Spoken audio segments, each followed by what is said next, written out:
Yang saya hormati para rama-ramani, Bapak Ibu, saudara-saudari sekalian yang berbahagia, selamat pagi semuanya, terpujilah Sang Buddha, Namo Buddhaya. Pagi hari ini merupakan kebahagiaan kita semua, karena kita mengisi hari Minggu ini dengan kebajikan, memberikan penghormatan kepada yang patut dihormati, Buddha, Dhamma, dan Sangha, dan juga bersama-sama kembali merenungkan Dhamma dengan mendengarkan pemaparan apa yang telah diajarkan oleh Sang Buddha.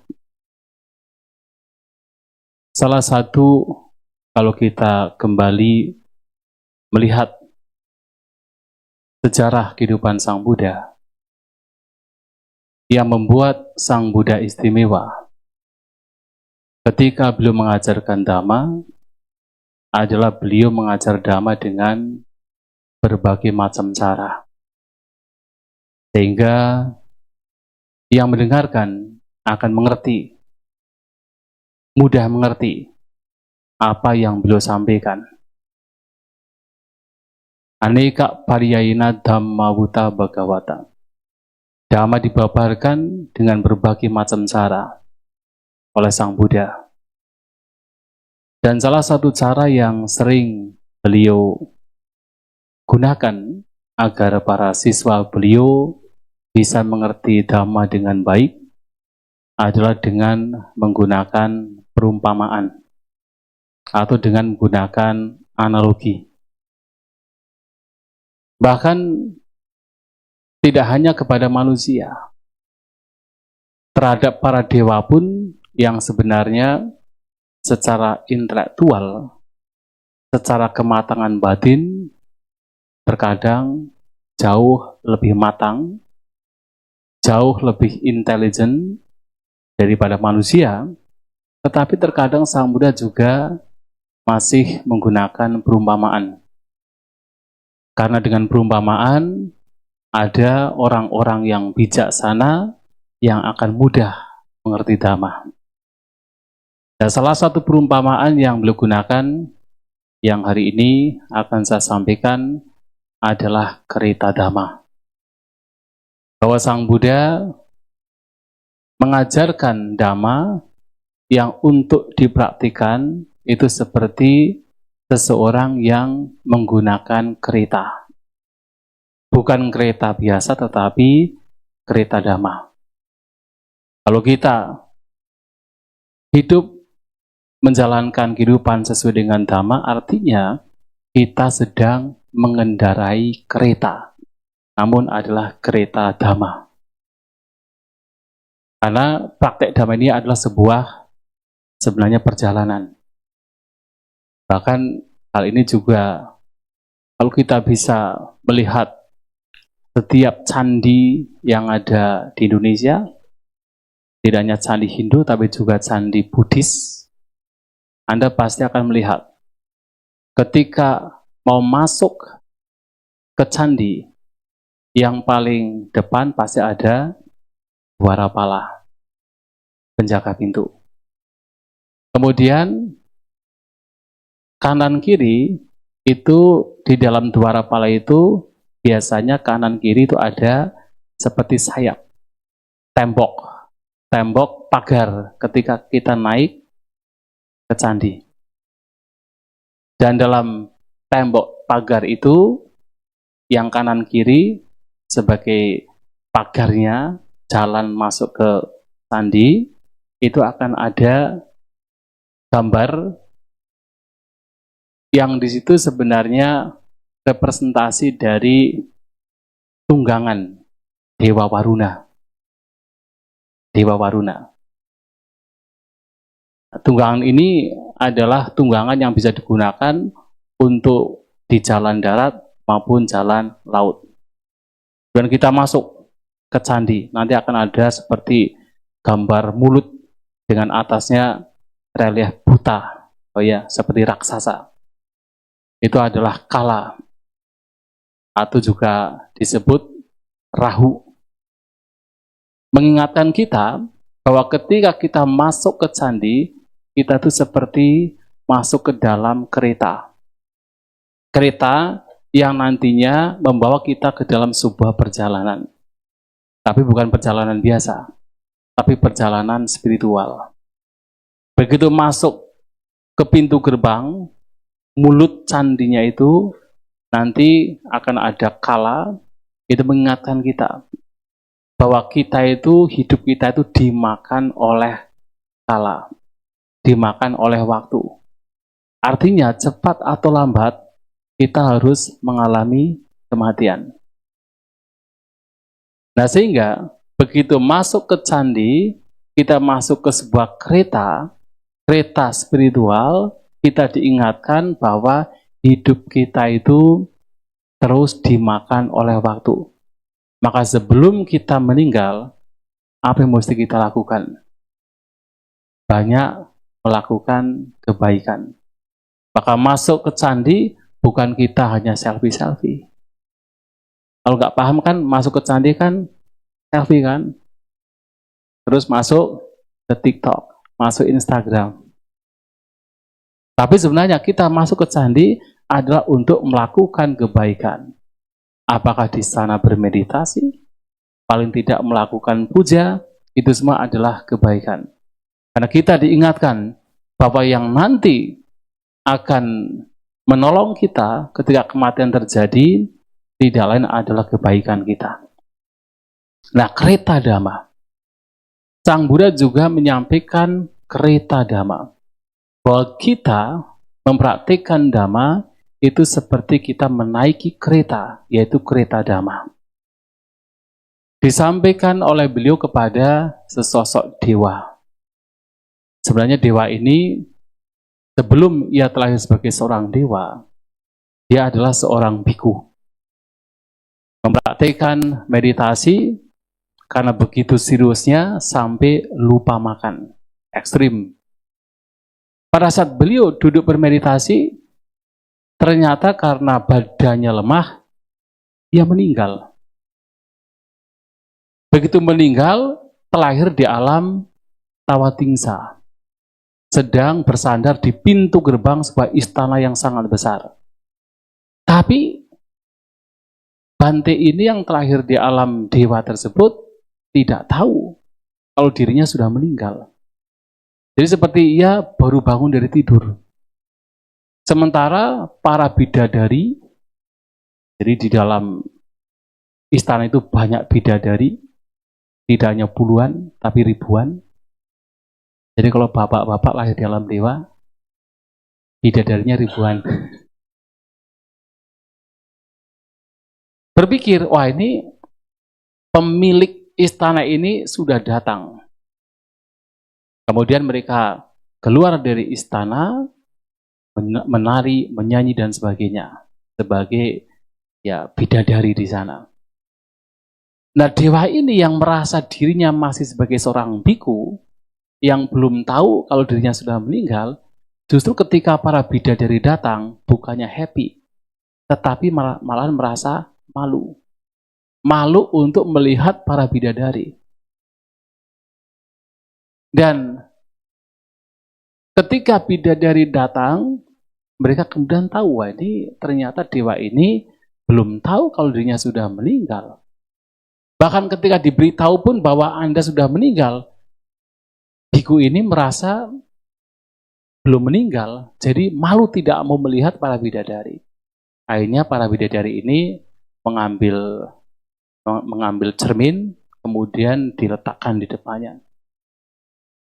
Dan dewa ini bukan dewa biasa.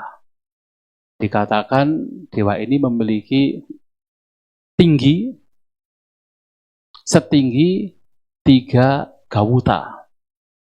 Jadi kalau manusia kan paling tingginya berapa? Paling tinggi sekarang paling 2 meter ya, barangkali.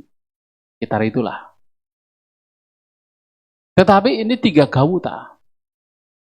3 gawuta itu kalau 1 yojana itu kalau 7 mile itu 4 gawuta. 1 mile berapa? 1, bukan 1,2 ya. 1,6 ya. Nah itu kata sendiri lah. 1,6 kali 7 berapa? Saya juga nggak ngitung ya sebenarnya. 10 km ya? Ya 10 km. Nah sedangkan 4 Gawuta adalah 7 mile. Berarti 4 Gawuta adalah 10. Itunya 4 Gawuta adalah 10 km. Berarti kalau 3 Gawuta berarti 7,5 km. Tinggi dewa itu 7,5 km.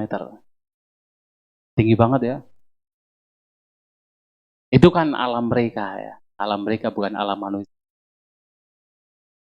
Begitu tahu bahwa dirinya ternyata sudah meninggal karena melihat bayangannya melalui cermin tersebut, bukannya merasa bahagia, tapi merasa kecewa. Karena tujuan untuk praktek dhamma itu bukan untuk terlahir di alam dewa. Bukan untuk terlahir di alam surga. Tujuannya adalah nibbana. Malahan dewa ini berpikir, Sagga Sampati Sulaba. Untuk bisa terlahir di alam dewa itu mudah. Sudah mengalami kan? Sementara apa? Butuh batu lokasning dulabo. Bahwa munculnya Buddha di dunia itu sangat sulit. Maka begitu tahu dirinya sudah terlahir dalam surga, maka tidak masuk ke istana, langsung buru-buru menemui Sang Buddha. Jadi tidak kemudian bersenang-senang dulu, tetapi kemudian malahan langsung menemui Sang Buddha. Mengungkapkan kekecewaan kenapa mempraktikkan dhamma malahan terlahir di alam surga. Meminta Sang Buddha, memohon Sang Buddha untuk membabarkan wejangannya, membabarkan dhammanya sehingga bisa terbebas dari duka. Itulah kemudian Sang Buddha memberikan perumpamaan bahwa praktik dhamma ini seperti seseorang yang mengendarai kereta. Bukan kereta biasa, tapi adalah kereta dhamma. Dalam kereta dhamma, yang pertama, Ujoko Nama Sumago. Dalam kereta dhamma yang dikendarai, memiliki jalan yang lurus. Jalannya itu lurus. Kalau kereta biasa, jalannya tidak akan lurus. Kalau sekarang kan gampangnya, kalau tidak menggunakan istilah kereta yang biasa dikendarai oleh orang zaman dulu, sekarang adalah mobil. Mobil apakah jalannya lurus? Walaupun kelihatannya lurus di jalan tol, sebentar kemudian juga kan menggok kan, kanan kiri. Saya memberikan satu contoh. Kemarin kita ikut ITC. Nanti juga bulan Juli ada ITC lagi. Indonesia Tipitaka Chanting.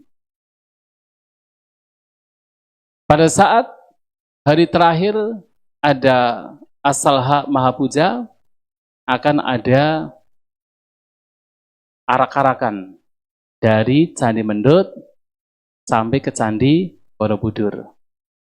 Yang salah satunya adalah di depan akan ada beberapa kereta. Kereta yang membawa Tipitaka, kereta yang membawa relik, itu akan berjalan di depan. Padahal sebenarnya Mendut menuju Candi Borobudur, yang juga melewati Candi Pawon. Padahal dari Candi Borobudur ke Candi Mendut, dengan tengahnya Candi Pawon, kalau dilihat dari Google Map, Google Earth, kita bisa melihat garis lurus. Lurus kan? Tetapi yang pernah ikut ITC, apakah pada saat kita melakukan perjalanan dari Candi Mendut ke Candi Borobudur, jalannya lurus? Masih menggok-menggok. Tetapi kereta dhamma ini yang dilalui ini memiliki jalan yang lurus. Kenapa jalannya lurus? Karena jalan yang dilewati kereta ini adalah jalan mulia berunsur 8. Dan dalam jalan mulia berunsur 8 ini, semuanya adalah sesuatu yang lurus, sesuatu yang baik. Pandangannya pandangan yang lurus, bukan pandangan yang menyimpang. Pikiran, cara berpikirnya yang berangkat dari pandangan yang lurus ini juga adalah cara berpikir yang lurus, bukan menyimpang. Sama sangkapa. Ucapannya, perbuatan jasmaninya, mata pencaharian yang digunakan itu juga adalah lurus, bukan menyimpang.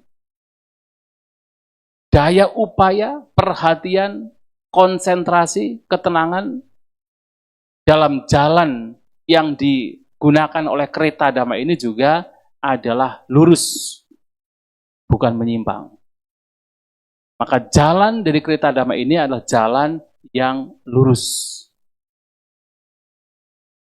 Sementara jalannya lurus, arah tujuannya juga hanya ada satu. Yaitu apa? Abhaya nama sadisa. Sadisa, arah tujuan. Arah tujuannya adalah abhaya. Abhaya tidak lain adalah tanpa ketakutan. Tanpa ketakutan di sini tidak lain adalah nibbana itu sendiri. Maka praktik dhamma ini bukan untuk mencapai sesuatu yang lain, tetapi tujuan utamanya, destinasinya tidak lain adalah nibbana. Walaupun mungkin sebelum mencapai nibbana, mampir dulu. Di mana? Alam tawatingsa.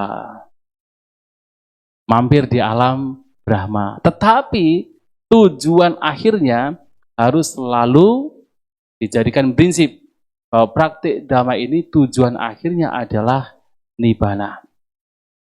Tidak ada tujuan yang lain.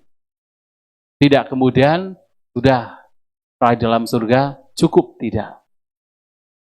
Kalau telah dalam surga cukup, ya banyak agama, banyak ajaran juga dengan dipraktikkan membawa ke alam surga. Praktik-praktik yang baik lainnya, apakah dalam agama, dalam tradisi, di dalam budaya tertentu, misalnya ada budaya yang suka misalnya mengajarkan praktik berdana, bisa membawa ke alam surga.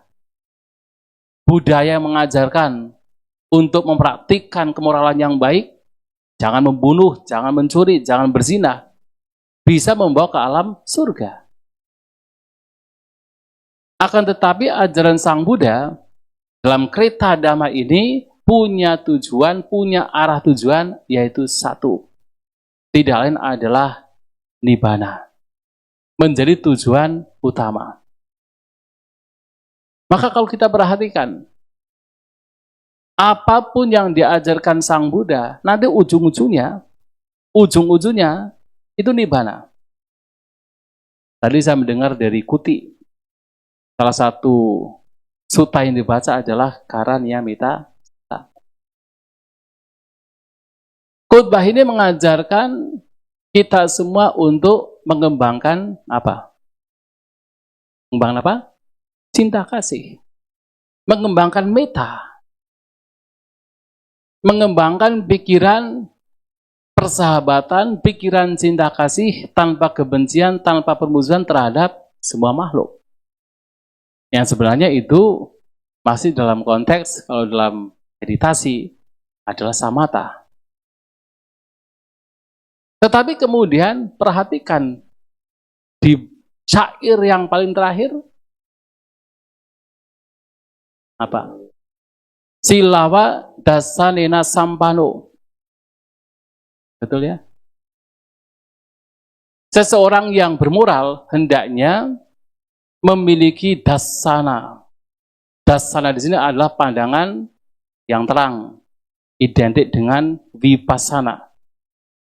Yang tidak lain tujuannya adalah nahi jatuh gabase yang punaretiti, supaya tidak terlahir di rahim manapun. Nibbana. Pada akhirnya demikian.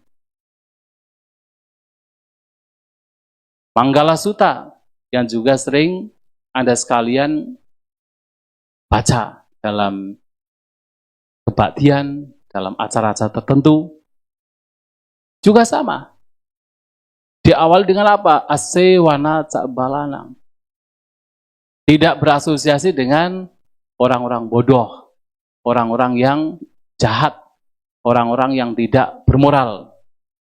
Tapi berasosiasi dengan orang-orang bijaksana. Terus, sampai kemudian sebagai rumah tangga, terus menyokong orang tua, menyokong anak istri, suka berdana, praktek dhamma, menjauhi, menghindari hal-hal yang buruk, termasuk menghindari minum-minuman keras. Tetapi kemudian di paling akhir, Buddhasa loka dhamehi citang yasana kampati.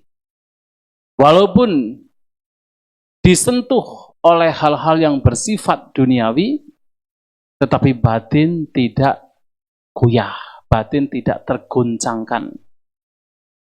Apa itu? Pencapaian arahat, nibbana. Pada akhirnya adalah nibbana.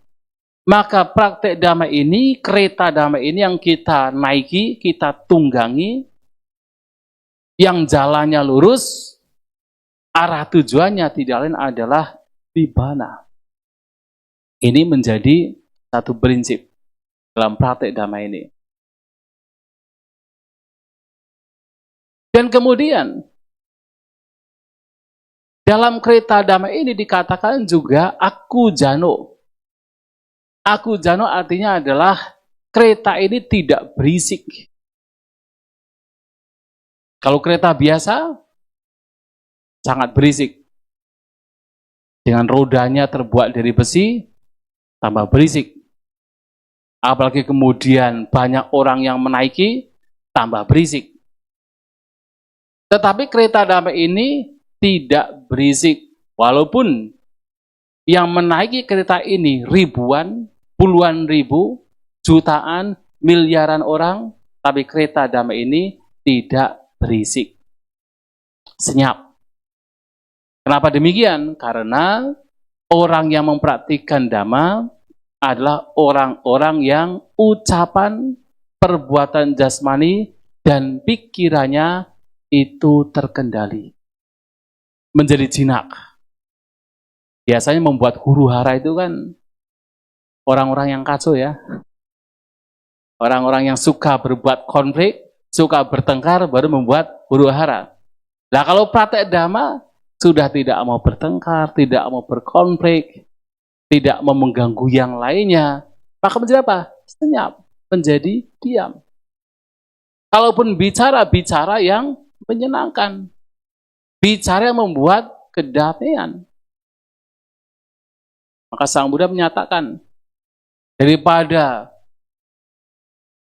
berbicara 1000 syair, lebih baik 1 syair tapi membuat rasa damai. Itulah dhamma. Nah, dhamma ini membuat seseorang menjadi tenang, membuat lingkungan sekitar menjadi tenang, membuat bahkan dunia menjadi tenang. Kalau betul-betul dhamma itu dipraktikkan. Maka kereta dhamma ini adalah kereta yang tidak berisik. Membuat kedamaian, membuat ketenangan karena orang yang praktik dhamma adalah orang yang terkendali baik ucapan, perbuatan jasmani, ataupun pikirannya. Benar istilah, tong kosong berburi nyaring. Kan begitu ya? Demikian pula kalau seseorang betul-betul mempraktikkan dhamma, ya tidak menjadi berisik. Artinya tidak membuat huru-hara yang tidak bermanfaat. Dan dalam kereta dhamma ini, dhamma cakehi sangyuto. Kereta dhamma ini juga dilengkapi dengan roda-roda dhamma. Dhamma caka. Yang kemudian oleh para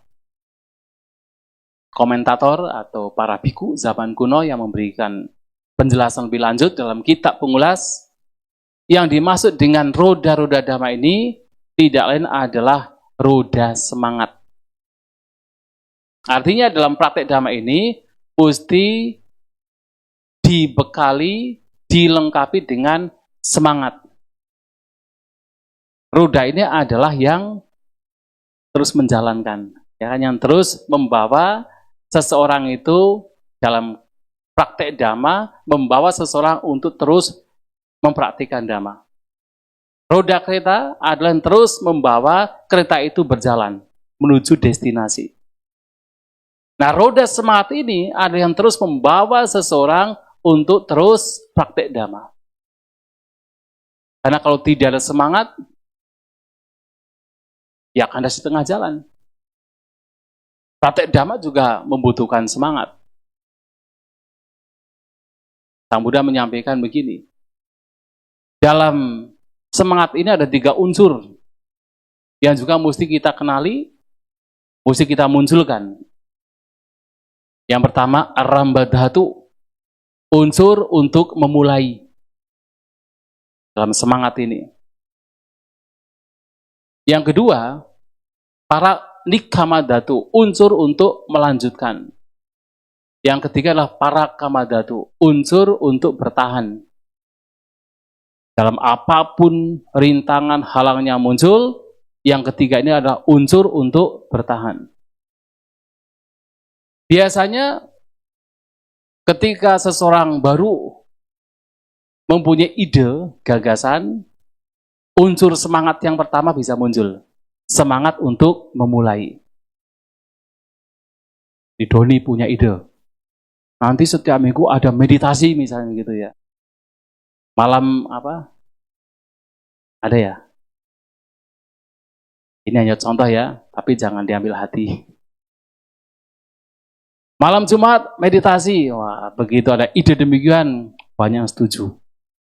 Malam pertama yang datang 100 misalnya.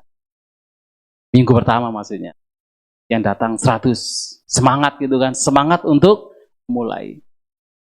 Tapi kemudian minggu kedua tinggal 70. Minggu ketiga 50. Nanti setelah 2 bulan tinggal 5 orang.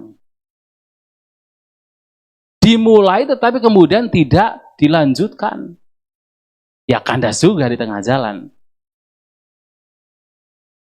Mungkin seseorang memulai, melanjutkan beberapa waktu. Tapi suatu saat, apapun yang dilakukan termasuk praktik dhamma pun pasti akan muncul rintangan. Muncul halangan yang muncul. Nah, dalam hal ini, unsur semangat yang ketiga pun juga mesti dimunculkan. Yaitu apa? Para kamadhatu, unsur untuk bertahan di dalam apapun rintangan, halangan yang muncul. Kalau tidak bertahan, begitu ada rintangan, ya langsung juga berbalik arah, tidak mau melanjutkan, tidak mau bertahan, juga akan kandas di tengah. Maka roda semangat ini mesti dimunculkan terus, dimunculkan. Sebagai roda adalah untuk terus berputar menuju destinasi. Semangat untuk melenyapkan yang buruk, semangat untuk mencegah supaya yang buruk tidak muncul, semangat untuk mengembangkan yang baik yang sudah ada, dan semangat untuk memunculkan yang baik yang belum ada. 4 jenis semangat ini harus selalu diputar terus dengan 3 unsur semangat. Maka dalam praktik dhamma ini, kereta dhamma ini harus punya roda. Rodanya bukan roda besi, bukan roda kayu, bukan roda karet, tapi adalah roda semangat. Dalam praktik dhamma ini juga seperti kereta yang punya tempat duduk dengan sandaran. Kereta biasa sandarannya adalah ya kayu ya, kayu. Tergantung dari keretanya lah. Tetapi dalam praktek dhamma ini, sandaran duduk bagi sang kusir atau bagi sang praktisi tidak lain adalah diri. rasa malu untuk berbuat jahat. Ini juga penting. Dan dalam kitab Pengulas dikatakan kalau ada hiri, sudah pasti ada otapa. Otapa adalah apa otapa? Takut akan akibat dari perbuatan jahat. Otapa itu dari akar kata tap. Tap itu seperti terbakar. Panas. Artinya ketika seseorang merenungkan, orang yang paham dhamma, paham tentang hukum karma, begitu merenungkan bahwa kejahatan memberikan penderitaan, maka muncul rasa tidak nyaman. Tidak nyaman untuk melakukan kejahatan. Muncul rasa panas. Rasa tidak nyaman, rasa panas ketika kemudian kejahatan akan dilakukan. Sudah tidak nyaman duluan. Itulah otapa.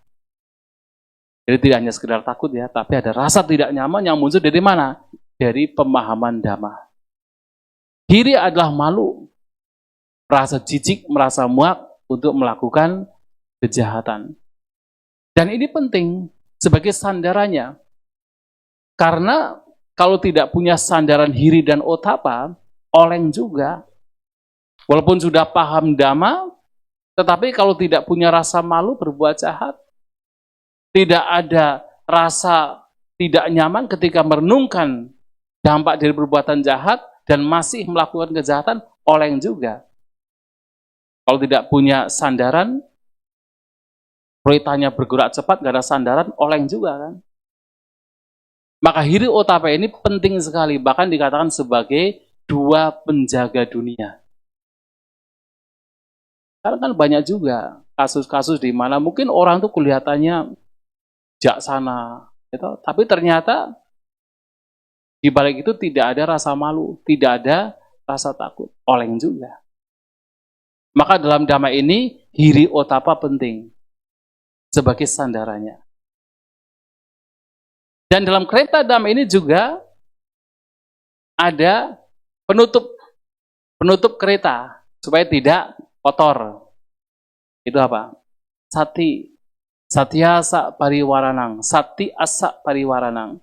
Penutupnya adalah sati perhatian. Artinya apa? Setiap tindakan yang dilakukan, ucapan, perbuatan jasmani atau pikiran itu mesti disertakan di sana sati perhatian untuk menjaga. Kalau seseorang punya sati, punya perhatian, apalagi juga disertai atau ia memiliki kebijaksanaan, maka orang demikian akan tahu apa yang terjadi pada dirinya. Ketika ada perhatian, dia mampu mendeteksi apa yang sedang terjadi pada batinnya. Ketika batinnya dikuasai oleh kotoran batin, dia tahu kotoran batin sedang menguasai. Mengetahui ini adalah kebijaksanaan tentunya. Karena kalau hanya sati saja nggak ada kebijaksanaan juga sama saja. Betul ya? Orang punya perhatian, sadar dengan dirinya, tetapi nggak punya kebijaksanaan. Maka dalam meditasi Buddhis saya sering menyampaikan bahwa dalam meditasi Buddhis itu tidak hanya sati. Sati memang salah satu faktor yang penting, tetapi kemudian harus ada kebijaksanaan, harus bijaksana. Kalau hanya sati saja, orang berbuat jahat juga punya sati. Pernah kan lihat orang mancing dengan apa? Bambu pancing. Dia kan punya sati ya. Sampai kemudian senarnya bergerak sedikit saja, langsung terasa kan. Kenapa? Karena sati, karena ada perhatian. Tapi apakah orang mancing itu adalah orang yang sedang mengembangkan batinnya? Malahan sedang melakukan keburukan. Karena tidak ada kebijaksanaan. Nah, kebijaksanaan penting. Dengan perhatian maka mampu mendeteksi apa yang sedang terjadi. Nah, kebijaksanaan akan bisa mengurai ini baik, ini buruk. Ini bermanfaat, ini tidak bermanfaat. Nah, selain kebijaksanaan, mesti juga harus ada tadi, yaitu roda semangat. Semangat untuk melenyapkan yang buruk, semangat untuk mengembangkan yang baik. Kalau hanya tahu saja, ini baik, ini buruk, nggak ada semangat, ya tetap saja yang baik tidak akan berkembang. Yang buruk malahan bisa bertambah. Kalau tidak ada semangat untuk melenyapkan yang buruk, mengembangkan yang baik. Maka sati, sampajana, ada juga wirya. Itu harus ada. Semangat harus ada. Nah, satya sapariwaranang. Dalam praktek dhamma ini, mesti apapun yang dilakukan, itu harus disertakan di sana sati. Perhatian, sebagai penjaganya. Penutup kereta. Dhammahang sarating brumi. Dan saya katakan, Sang Buddha, kata brumi, saya katakan, ini Doni lagi belajar bahasa Pali katanya. Paham ya brumi? Saya katakan, dhammahang, ahang brumi, saya katakan dhamma sarating. Bahwa dhamma adalah kusirnya. Jadi dhamma adalah kusirnya. Dalam kitab komentar memang dikatakan lokutara magga. Jadi jalan, sang jalan yang sudah termasuk ke dalam lokutara cita. Jadi magga cita sebenarnya. Dengan sama didik yang berjalan, yang berlari di depan. Sama didik pure jawang. Dengan pandangan benar yang berlari di depan. Kira-kira dalam kereta yang berlari di depan itu apa? Hah? Apa? Kemarin ke ITC ada kudanya enggak? Ada enggak kudanya? Enggak ada ya? Terus ada enggak yang berlari di depan? Ada enggak? Ada. Yang bawa galah gitu. Jadi bawa galah supaya nanti kalau ada pohon-pohon yang cabangnya itu terlalu pendek itu dinaikkan gitu kan. Supaya nanti keretanya bisa jalan dengan aman. Nah, di sini juga sama. Diumpamakan dalam kitab komentar, ketika kereta kerajaan dengan rajanya yang berada di dalam dengan para menterinya di belakangnya akan melewati sebuah jalan, maka akan ada orang-orang yang mereka berjalan di depan, berlari di depan untuk membersihkan jalan. Supaya jalannya itu menjadi aman. Demikian pula dalam praktek dhamma ini, supaya jalannya menjadi aman, maka diawali dengan samadidi, dengan pandangan benar. Maka pandangan benar ini adalah sesuatu faktor dhamma yang sangat penting yang harus dimiliki oleh siapapun yang praktek dhamma supaya semua apapun yang dilakukan itu menjadi benar. Karena kalau pandangannya sudah salah, nanti cara berpikirnya menjadi salah. Arah tujuannya menjadi salah. Berucap, berbuat jasmani, semua menjadi salah. Ketika pandangannya itu salah. Maka dalam praktek dhamma ini, pandangan benar itu mesti menjadi yang pertama. Harus yang pertama. Harus menggali sebanyak mungkin, sedalam mungkin, berkenaan dengan dhamma supaya pandangannya semakin lurus, pandangannya semakin benar. Maka dikatakan pula, kalau orang punya pandangan yang benar, maka cara berpikirnya juga menjadi benar. Jadi kalau seseorang punya samadidi, maka di sana akan muncul sama sangkapa.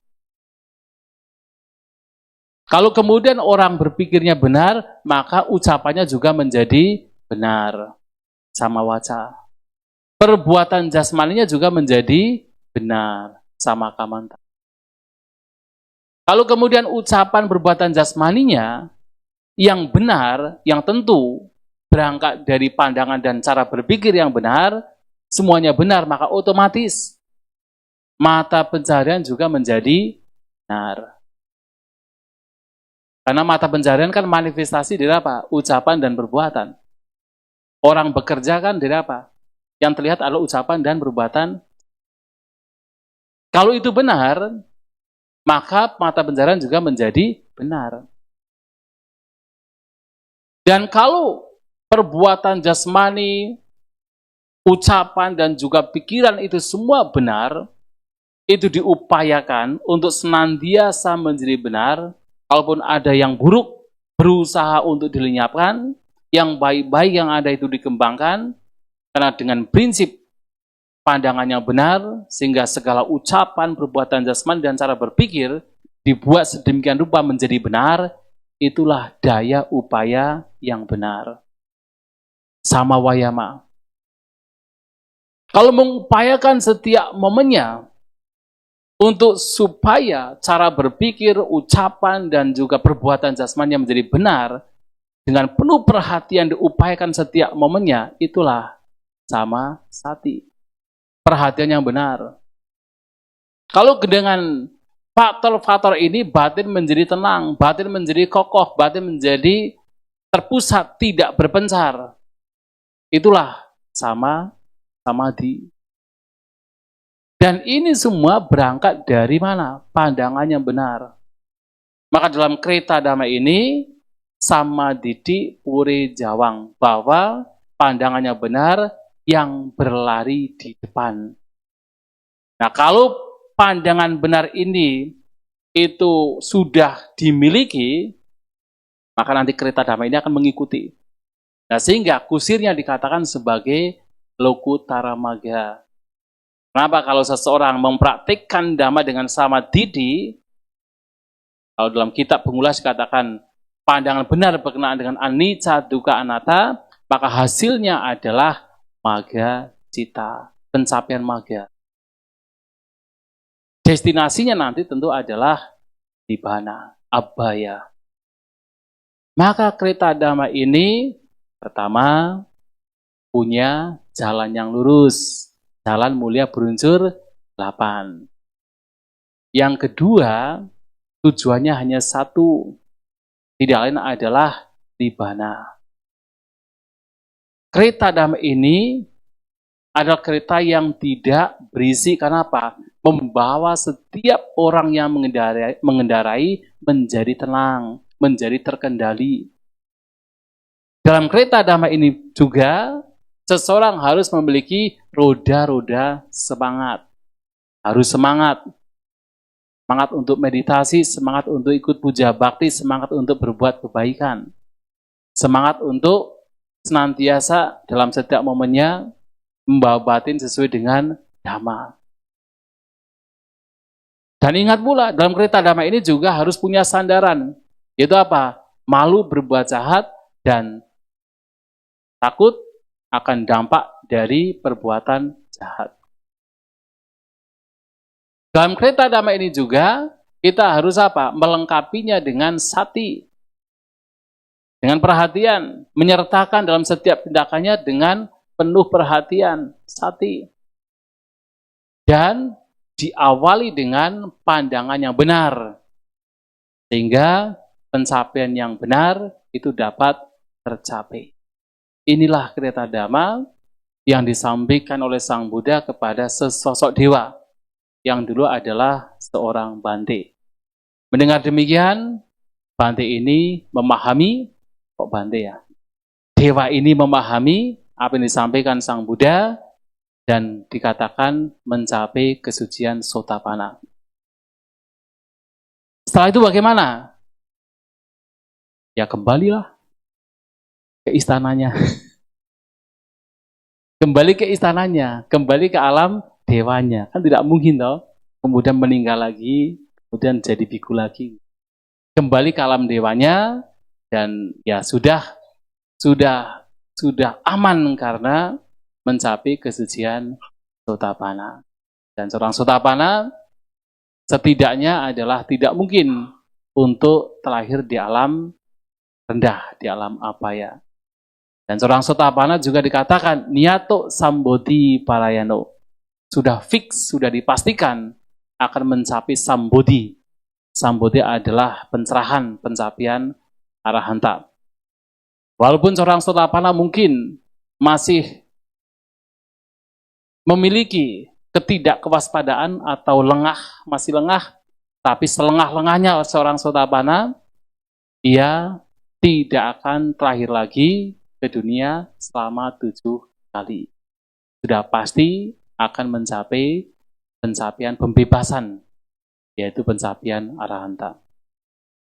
Itulah Bapak Ibu Saudara-saudari sekalian yang ingin saya sampaikan. Mudah-mudahan yang disampaikan bisa dimengerti dengan baik, dan selalu ingat bahwa kita sebagai seorang Buddhis meyakini ajaran Sang Buddha, sudah tentunya berjuang berusaha untuk memperhatikan Dhamma dengan analogi, dengan perumpamaan, kita mengendarai kereta Dhamma yang punya satu tujuan, tidak lain adalah Nibbana. Semoga kita semua berbahagia, maju dalam Dhamma, Sabbe satta bhavantu sukhitata. Semoga semua makhluk hidup berbahagia.